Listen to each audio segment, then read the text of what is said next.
Welcome to Design Diary, the podcast where you get to look inside my board game design notebook as well as what's going on inside my head. We look at a new word each day from the sense of mechanics, tone, theme, or inspiration for a full game. Today's word is telegenic. Well suited to the medium of television, especially, having an appearance and manner that are markedly attractive to television viewers. So my initial thoughts on this were not game related at all, except for it's an app related, which is technically a game.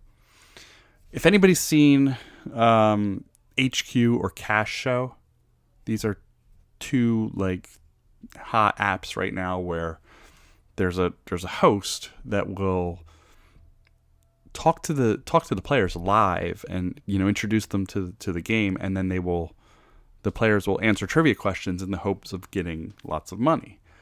And I define this as a highly entertaining but scam of a game, because you can win money. They'll have $5,000 on the line, but it's about 1 million people trying for that $5,000. Whenever it gets to the last question, there might be 4,000 people left, and they're splitting that $5,000. Now, that's not so much of a scam as in that you can only... you'll get $1 out of it or whatever, and you can only cash out when you have $20, and after 90 days, you forfeit anything that you've earned that didn't hit $20. So it's impossible to hit that number. But I play with my family. We play every night. My kids absolutely love it. It's one of those things where instead of watching a game show, we're engaging in a game show. So it's neat in that way. But how it relates to Telegenic is there are hosts on it that talk live. It's like a live video of the host talking to you, looking right at you. And the two different shows, one of them had a live host, one of them had a pre-recorded host. And the pre-recorded host must have got the wind of the live one is much more charismatic and topical and everything, that same pre-recorded segment was kind of getting old. When the pre-recorded guy switched to live, the comments are rolling in about his hair, about what he's wearing, and things like that, which immediately makes me think of Telegenic. What this person looks like in their appearance and their presentation and their charisma and everything is extremely important in any sort of television style role. Look at hosts for for a game show or anything like that. They're either extremely good looking or extremely funny, extremely outgoing. They just have to have something that connects with that audience. So bringing this over to the game side, I thought of, and I didn't think directly television, but I thought about almost like a Two-Face style character, where I think there's something interesting in where someone's best side or their best light is one side of their face, and the other side is something that they might want to hide for whatever reason sometimes. And this is not so much your physical look of your face, but imagine, you want to hide something because you want some personal privacy. You might be hiding a problem, something in your past or things like that. So it's not exactly your face, but it's you and your character. I thought of the balance of private versus public, where somebody's trying to make almost like a fake television profile that's very different than their normal life. So where I brought this into a game was I said each player, there's a lot of games where you play as a character. I don't know that there's a lot of games or any games where a player plays as two characters. And the two characters would have the same set of attributes, but the two different sides of them are drastically different. So you might have the side of you that is extremely fast and just take one step back. Imagine that you have a certain amount of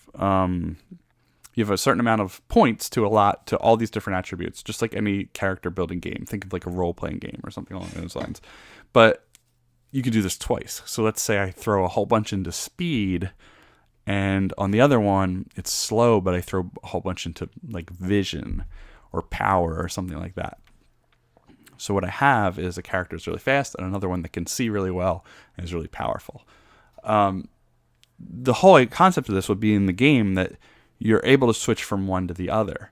And I made a note that the further your attributes were apart, the harder it was to switch between those, or the more, it could be risky with some sort of risk mechanic, but it could also just be like time or action based to switch from a 0 eyesight to a 7 eyesight is like 7 points of something. It could be a cost that you pay or a time or something along those lines.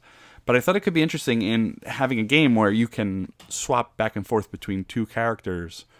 And I've had a couple ideas over the years that have something along those lines, but it's very theme oriented, where, you're like a superhero, for example. You have your alter ego, and that's one of them. That's one of the ideas, and there has to be a benefit to each.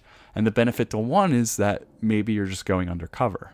So the difference between the two is that, it's not necessarily better to be the non-superhero unless you're doing something where the superhero would be endangered or is just not fitting or would reveal something, you're keeping that secret.